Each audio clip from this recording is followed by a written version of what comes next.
20 Years in the Making, a Voltron fanfiction written for Plants AU Week 2018.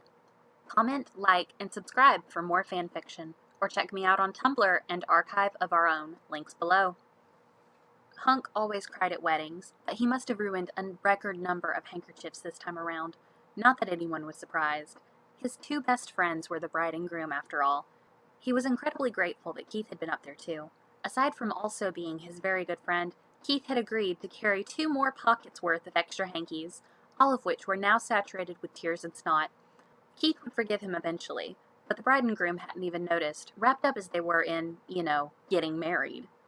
And other than Hunk's quiet sobbing and trumpeting into his multiple handkerchiefs, the ceremony had gone off without a hitch. Aside from the one that was supposed to happen. Katie's vows had been straightforward and blunt, dedicating her whole being to Lance without beating around the bush, whereas Lance's were poetic and over the top, promising Pidge the moon and whatever else he thought might work to prove his love for her. They were polar opposites, but Hunk couldn't think of any 2 people more perfect for one another, and he was determined to tell the whole congregation why with his speech as the best man, and he'd written a hell of a speech. As the waiters were passing around the champagne and his best friends were accepting well wishes from everyone while they clung to one another, Hunk ran through his main points one more time. His nerves were on fire, which was silly. He was just going to embarrass Lance and Katie McLean, the king and queen of pranks. No big deal. Once he was certain he wasn't going to hurl, he stood from his chair to Lance's left and tapped a knife to his champagne flute and cleared his throat. Dearly beloved, we are gathered here today to honor my 2 favorite lovebirds, Lance and Katie Pidge McLean. Can you believe she still won't tell me why her brother calls her Pigeon? And I never will, Hunk, she called, leaning into her husband's side as they laughed together. Hunk grinned. When I think of Lance and Katie and Lance, I think of love, of 2 imperfect people who are perfect for each other, and whom I am so lucky to have in my life. I love you guys so much. But also I think of something else. Mischief. Let me tell you guys, these 2 never see me on April 1st, because I know them too well. Not that they don't get me every other day of the year.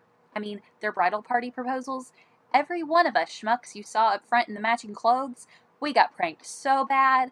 There was blue and pink confetti everywhere, and I thought they were trying to tell me I was going to be an uncle, not a best man. Of course, they had a good laugh over it. I don't know if you guys know this, but Katie and Lance met because they were trying to cause trouble. Lance glanced over to see his best friend's mortified faces, while the rest of the bridal party was all but rolling on the floor. Oh yeah, Hunk was going to pay for this later. We were all in the same biology class our freshman year, and our professor was a huge jerk. So the same night, they decided to prank him. I went along with Lance to try and convince him that covering the man's office floor with hundreds of half-full red Solo cups was a bad idea, and I'm so glad he didn't listen to me, or we might not all be here today.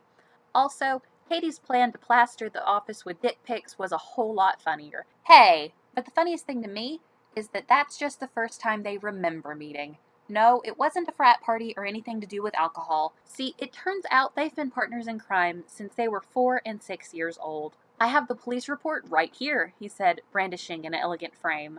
Katie was hiding her face in Lance's suit coat, and Lance was staring at him in disbelief. Hunk was so going to pay for this later, but it would be so worth it. It's from a mall in Orlando, Florida, dated 20 years ago today, where both the Holt and McLean families were hanging out in the midst of a Disney World vacation. And guess what today's bride and groom were doing while Colleen and Rosa were panicking? They were in a fountain, diving for loose change. So, Hunk said, lifting his flute high with the wedding guests, to Katie and Lance, a marriage 20 years in the making. To Katie and Lance, the room cheered. Hunk brought his flute to his lips, smiling smugly as he tipped it back, only to spit it all over Keith, who was sitting across from him. Because of course the prankster king and queen had not given him champagne.